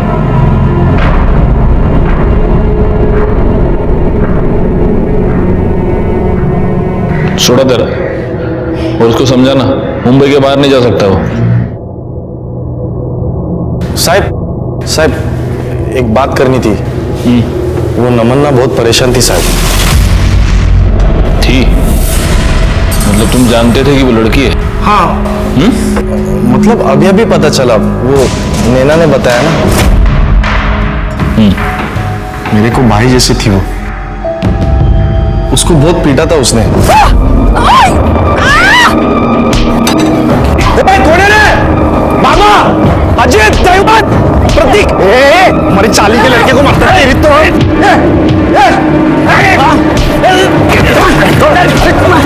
अरे छोड़।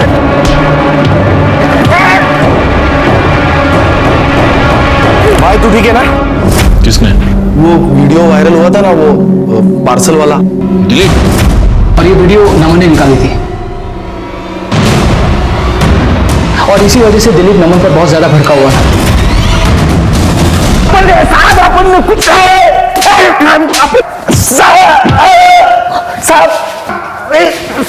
अरे गायकवाड, रुक ना गायकवाड, काय किती मारतो रे तू? हाँ? देखो हालत क्या होगी उसकी, फुट गया वो बेचारा। कुछ खाया नहीं पिया नहीं, सुबह से भूख लगली ना रे? नहीं साहब। हाँ? कर दे, वड़ा पाव लाया तेरे लिए, लेकिन प्रॉब्लम कि मेरी बीवी बोलती है वड़ा पाव हेल्थ के लिए बिल्कुल अच्छा नहीं। तो मैं क्या करता हूँ, मैं तेरे को ना एक अलग कॉम्बिनेशन खिलाता हूँ, मस्त। ये ले, हाँ, इसमें ये खा। नहीं साहब। अरे खा ना। नहीं साहब। देख प्यार से दे रहा हूँ, खा। साहब माफ कर दो। कर दे, माझा ऐकत नाही, हो गया तुम्हीच बघा, घ्या। खाना भूख लगी तेरे को, खा। खा दो सब, खा दो, खा दो, खा दो, खा दो, खा दो, बता दो। हाँ, बोल अभी बोल। साहब उस दिन मैं बहुत गुस्से में था। अरे लौंडियों की तरह चुगली करता है। मेरी नौकरी खाली, अपन तेरे को जिंदा नहीं छोड़ेगा। दिलीप नमन ने जो कुछ भी किया सही किया है, जाए से। उस दिन मैं उसको मार नहीं सका, इसके लिए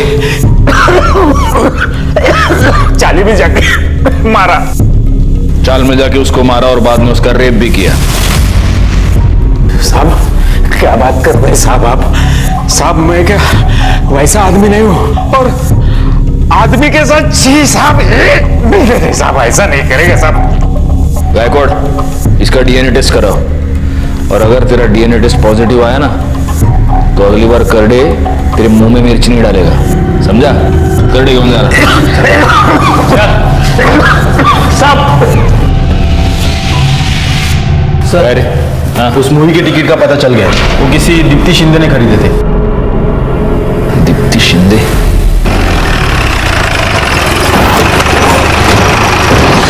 ये दीप्ति शिंदे कहाँ रहती है? सर दूसरे माले पे।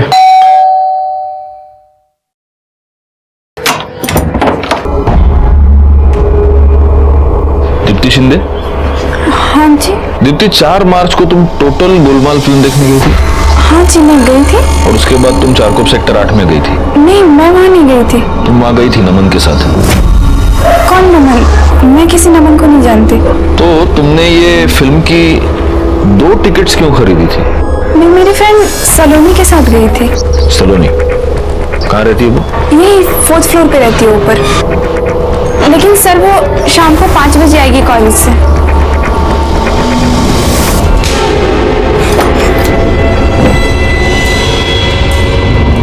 हाँ सलोनी, मेरी बात ध्यान से सुनो। पुलिस शायद तुमसे इंक्वायरी करने आएगी, तो तुम कहना कि 4 मार्च को तुम मेरे साथ मूवी देखने आई थी। समझ में आई ना बात? और फिर क्या होता है? अच्छा, हाँ, ओके, हाँ समझ गया, मैं समझ गया। चलो रखो फोन अभी शोभा। अरे रखो फोन अभी, मैं काम में हूं ना। चलो बाय बाय। सब ये है सलोनी साहब। सलोनी जी, 1 मिनट। नहीं, डरने की कोई बात नहीं है। बस जरा 2-3 कैजुअल सवाल पूछने थे। मुझे एक बात बताओ, तुम दीप्ति की फ्रेंड हो राइट? जी। तो 4 मार्च को तुम दीप्ति के साथ फिल्म देखने गई थी, वो टोटल गोलमाल? हाँ गई थी ना। कैसी है फिल्म? अच्छी है। अरे एक्चुअली मैंने भी फिल्म देखी होगा गायकवाड़, लेकिन प्रॉब्लम क्या हो गया, मेरे को समझ में ही नहीं आई फिल्म। मतलब वो क्या, वो हीरो जो है वो हीरोइन से बार बार झूठ बोलते रहता है। उनकी क्या फिल्म के शुरू में ही शादी हो जाती है क्या? हाँ, पहली सीन में शादी हो गई थी। हाँ अब समझा मैं। मतलब वो मियाँ बीवी थे ना, तो वो पति तो पत्नी के साथ झूठ ही बोलेगा। चलो एनीवे, थैंक यू। हो गया बस, मैं जाऊँ? या श्योर। तो जब से केस शुरू हुआ है घर जाने का वक्त नहीं मिल रहा। अपनी फिल्म कब देखी? मैंने नहीं, मेरी बीवी ने देखी। और इस फिल्म में हीरो हीरोइन की शादी फिल्म की बिगिनिंग में नहीं, इंटरवल में होती है। फिर इसे कैसे नहीं पता? क्योंकि उसने फिल्म देखी नहीं। दीप्ति के कहने पर ये हमसे झूठ बोल रही है। अब सवाल सिर्फ इतना पैदा होता है कि दीप्ति हमसे झूठ क्यों बोल रही है।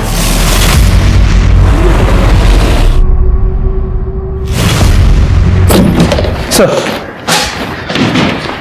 अंजू का डीएनए नमन के डीएनए से मैच करता है। मतलब वो बॉडी नमन, आई मीन नम्रता की। और सर दीप्ति और सलोनी के मोबाइल रिकॉर्ड्स और कॉल लोकेशन चेक की। वो दोनों कभी भी उस एरिया में नहीं गए हैं जहां में नमन की बॉडी मिली थी। लेकिन दीप्ति के कॉल रिकॉर्ड से ये पता चला है कि वो एक ऐसे आदमी से रेगुलर टच में थी जो इस केस में इन्वॉल्व है, और वो फिल्म भी उसी के साथ देखने गई थी। कौन? क्या हुआ? तुझे क्या लगा पुलिस से बात छुपा के साथ निकल जाएगा तू? हाँ सर, मैंने कुछ भी नहीं किया है सर, मैंने कुछ भी नहीं किया है। तूने कुछ नहीं किया? फिर से झूठ बोल रहा है तू? सर सच कह रहा हूँ सर, मैं तो दीप्ति के साथ था ना। फिर तू अगर तेरी गर्लफ्रेंड के साथ था, तेरा टिकट क्या उसके बॉडी के पास चल के गया था क्या? कैसे पहुंचा तेरा टिकट वहां पे? बोल। मुझे कुछ भी नहीं मालूम सर, मुझे कुछ भी नहीं मालूम। अब दीप्ति से पूछो ना सर। तेरे ऊपर और तेरी उस गर्लफ्रेंड के ऊपर मेरे को जरा भी विश्वास नहीं, समझा? घर में एक लड़की रह रही थी, साले तेरी नीयत तो खराब हुई होगी। नहीं सर, मैं सच कह रहा हूँ, मैं तो उसको अपनी बहन की तरह मानता। बहुत रिश्ते देखे मैंने ऐसे। बहन करड़े सर, जब तक ये मुंह नहीं खोलता इसको फोड़ते रहो। और गायकवाड़ बाद में डीएनए टेस्ट के लिए भेज देना। एक काम करो गायकवाड़, उस थिएटर से दीप्ति और जयेश दोनों की सीसीटीवी फुटेज निकालो। सर नमन का फोन रिपेयर हो गया, उसका एक बॉयफ्रेंड भी था सर। बॉयफ्रेंड?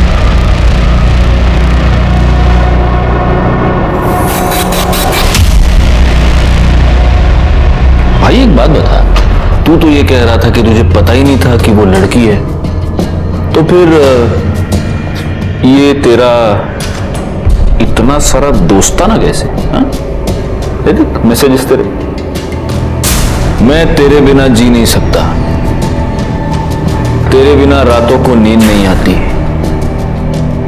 एक क्या है? ये लड़के को भेजता है ऐसे मैसेज उसको? सर एक्चुअली मुझे पता चल गया था कि वो लड़की है। आकाशवाणी हुई थी, ये न्यूज़पेपर में हेडलाइन आई थी सबके, हाँ, नमन लड़की है। सर उसी ने बताया था मुझे।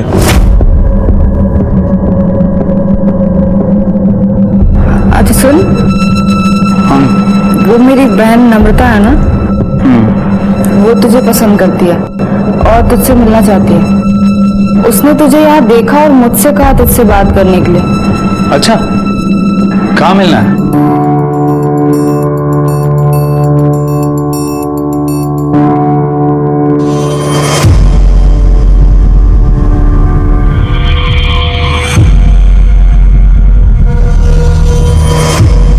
ये सब क्या है नमन? तू लड़की बन के क्यों आया? क्योंकि मैं लड़की हूँ। क्या? हाँ, मेरी कुछ मजबूरी है कि लड़का बन के रहती हूँ, और ये बात मैंने किसी को नहीं बताई कि मैं लड़की हूँ, लेकिन तुझसे छुपाने का दिल नहीं करता, तो मुझे अच्छा लगता है।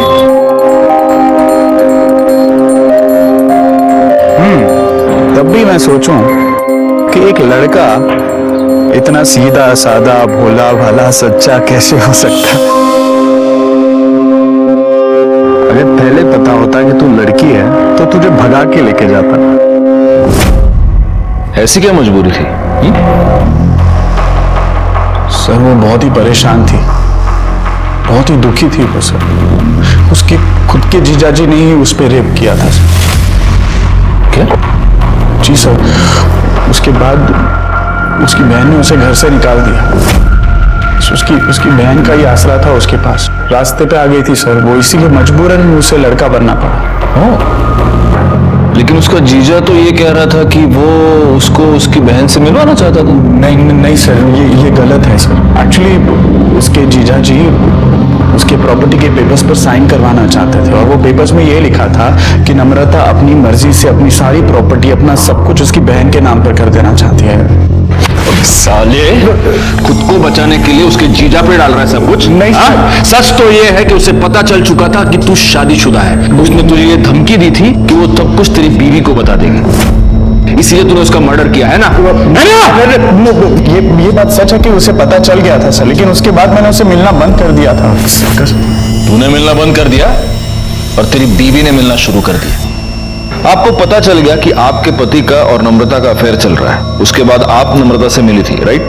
हाँ, हम मिले थे। पता नहीं मेरे पति ने तुम्हारे अंदर ऐसा क्या देख लिया। मेरे पति से दूर ही रहना, वरना न लड़का रहेगी न लड़की, बीच का बनाकर छोड़ दूंगी। अगर पति का उस लड़की के साथ अफेयर चल रहा है तो गुस्सा तो आएगा ही ना।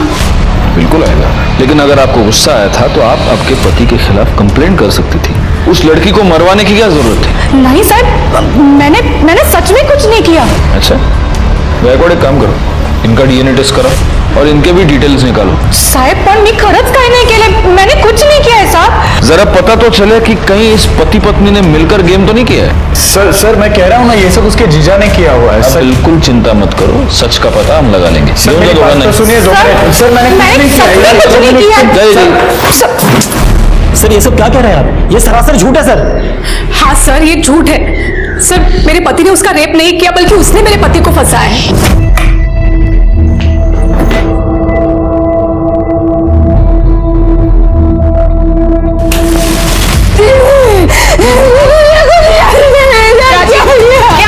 अंजू, ये झूठ बोल रही है। ये खुद आई थी मेरे पास, और कोई अगर लड़की मेरे सामने कपड़े उतार कर आएगी तो एक आदमी क्या करेगा अंजू? और अब देखो नौटंकी कर रही है। नम्रता, ये सब क्या है? मेरा ही घर मिला था तुझे आग लगाने के लिए, शर्म नहीं आई तुझे? मैंने कुछ नहीं किया आज से तेरा मेरा कोई रिश्ता नहीं, निकल जा मेरे घर से। मैंने कुछ नहीं किया है। आप ही बताइए सर, क्या मुझे उस पर गुस्सा नहीं आएगा? मुझे शर्म आती है उसे अपनी बहन कहते हुए। सच तो यह है कि आपके पति ने ही उस पर रेप किया है। सर ये क्या कह रहे हैं सर आप? ये सरासर झूठ है, मैंने कुछ भी नहीं किया है सर। तुमने एक बार नहीं, तुमने 2 बार उस पर रेप किया है। जब उसने प्रॉपर्टी के पेपर्स पर साइन करने से इनकार कर दिया, तब भी तुमने उसका रेप करके उसे मार डाला। गायकवाड, ले चलो इसे। सर लेकिन मेरी गलती क्या है सर? सर मैंने कुछ भी नहीं किया है सर। और आपको शर्म आनी चाहिए। आपकी बहन को जब आपकी सबसे ज्यादा जरूरत थी तभी आपने उसका साथ छोड़ दिया।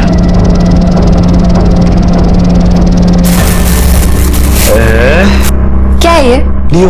मैंने तो परफ्यूम बोला था। क्या फर्क पड़ता है परफ्यूम और डियो? देख देख देख देख देख। मुझे ही चाहिए। क्या खुशबू हो रही, देख क्या खुशबू हो रही।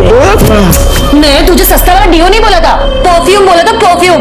मेरे बाथरूम में लगाता है कैमरा। ओ गणपति राव, कहाँ चुप कर बैठे?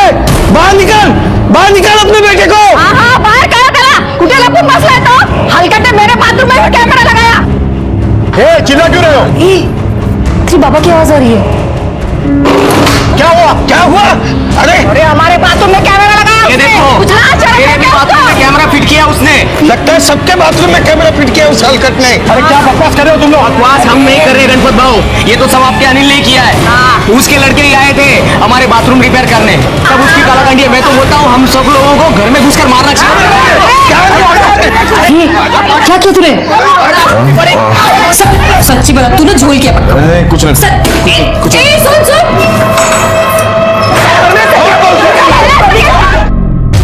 साहेब वो कमीने को छोड़ना नहीं है। आमच्या पोरी बाळीवर नजर ठेवतो म्हणजे काय? नाहीतर काय, सांप छोड़ना नहीं है उसको। एक मिनट थोड़े गाल। सर इनका कहना है कि ये कैमरे किसी ने इनके बाथरूम में फिट किए थे। साहब वो अनिल वाघमारे को छोड़ना नहीं साहब, उसी का किया धरा है ये सब। हो साहेब पकडा त्याला, सोडू नका। बाथरूम मध्ये कॅमेरा लावतो म्हणजे काय? काय का बरोबर आहे ना? साहेब सोडू नका त्याला। एक मिनट करडे बाबू,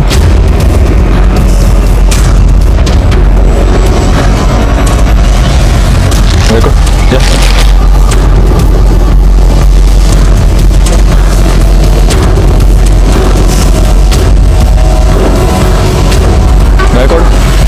जरा चेक करो ये केबल किधर जा रही है, देखो जरा।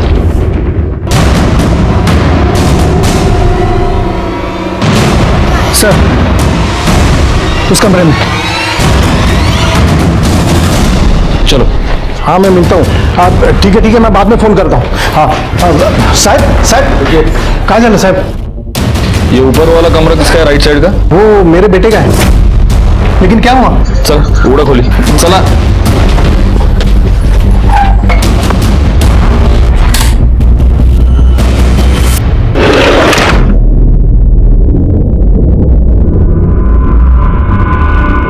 ये अंदर क्या है? ये मेरे बेटे का स्टडी रूम है। अब यहाँ पे पढ़ाई करता है वो। Study room? आपने देखा है उसे पढ़ाई करते हुए कभी? नहीं मतलब ज्यादातर वो ऊपर रहता है और मैं नीचे रहता हूँ।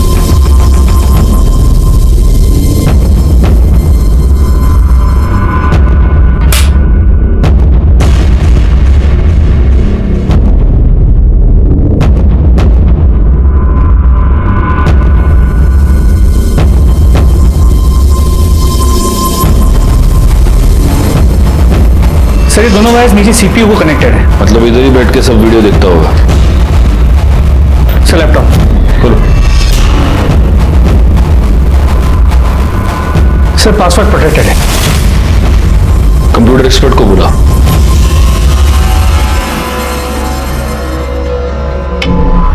सर ये प्राइवेट फोल्डर है, इसके अंदर बहुत सारी हिडन फाइल्स एंड वीडियोस है। देख खोल के।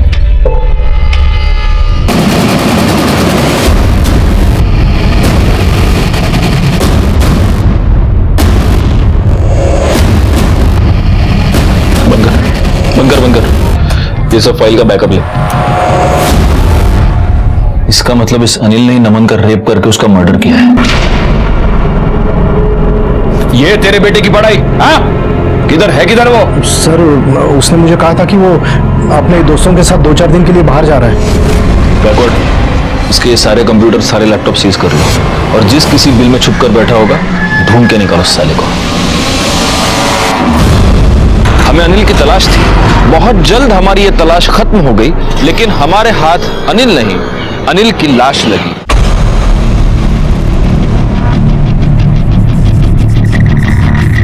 अनिल वाघमारे?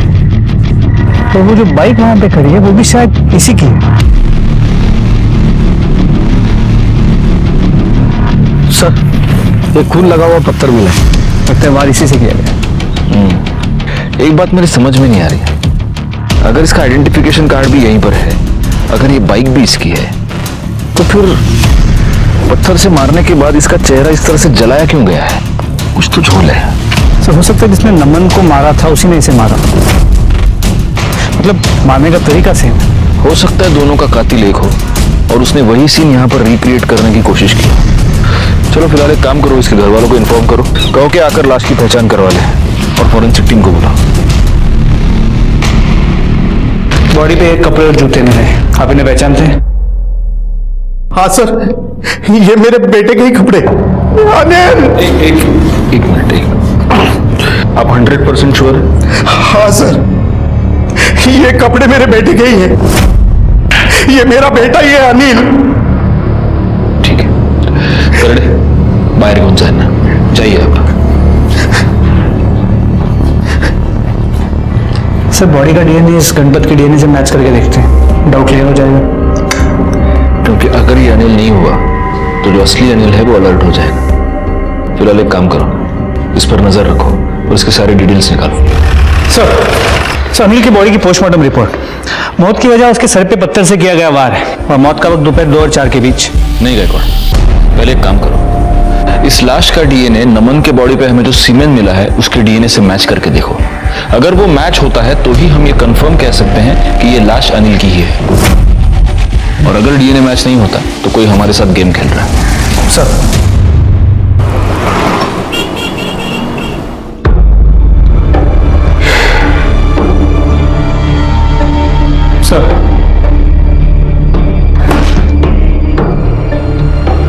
मुझे इस लड़की के बारे में सोचकर बहुत दुख होता है गायकवाड़।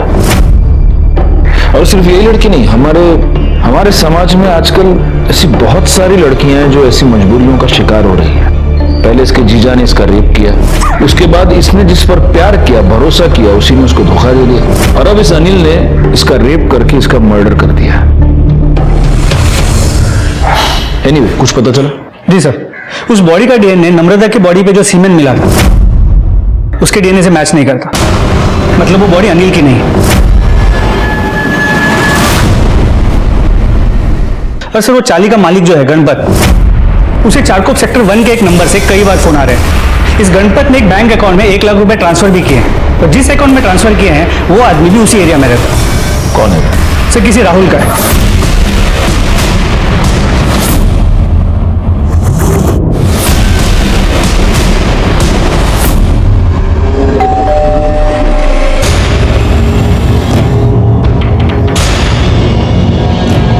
कौन चाहिए? ए दिलशाने, दरवाजा उगड़ चल। पूरे घर की ठीक से तलाशी लो।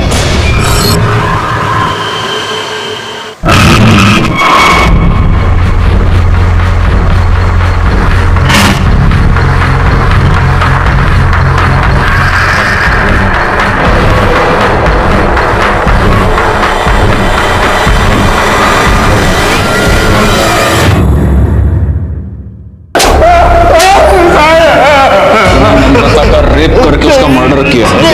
नहीं सर, मैंने कुछ नहीं किया सर। कुछ नहीं किया? तेरे रेप की वीडियो मिली है हमें। सब मैंने रेप किया उसका। आजा भाई आजा, किचन भी है वहां पे, कोई टेंशन है ही नहीं।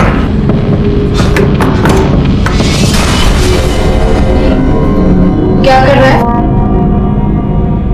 कुछ नहीं, देख मुझे पता है ज्यादा नाटक मत कर, तू लड़की है। उसके बाद मुझे दूसरे दिन पता चला कि पुलिस को उसकी डेड बॉडी मिली है। डेड बॉडी तो हमको तेरी भी मिली थी, लेकिन तू अभी मेरे सामने इधर जिंदा खड़ा है। बोल लाश किसकी थी? बोल। प्रभात की सब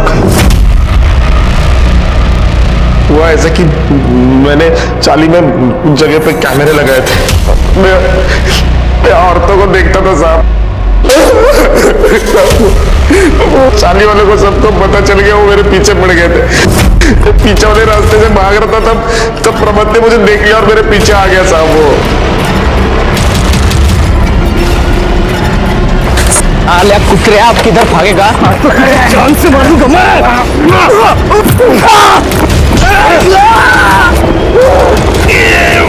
मेरे कपड़े उसको पहनाए ताकि लोगों को ऐसा लगे कि मैं मर गया, फिर मैंने उसका चेहरा जलाया। और जैसे तूने प्रभात को मारा वैसे तूने नम्रता का भी मर्डर कर दिया है ना? नहीं साहब, मैंने नहीं मारा वो ऐसे नहीं बोलेगा बैकवर्ड।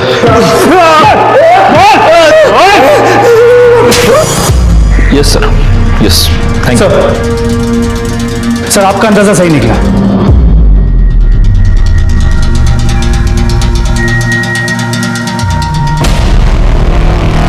हमने तेरी गाड़ी का फोरेंसिक किया और उसमें हमें नम्रता के ब्लड के ट्रेसेस मिले। उसकी बॉडी तेरी ही गाड़ी में डंप हुई थी, है ना?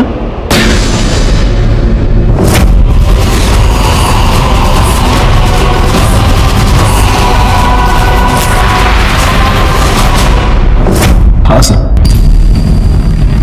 मैंने नमन का खून किया है सर। कर दे।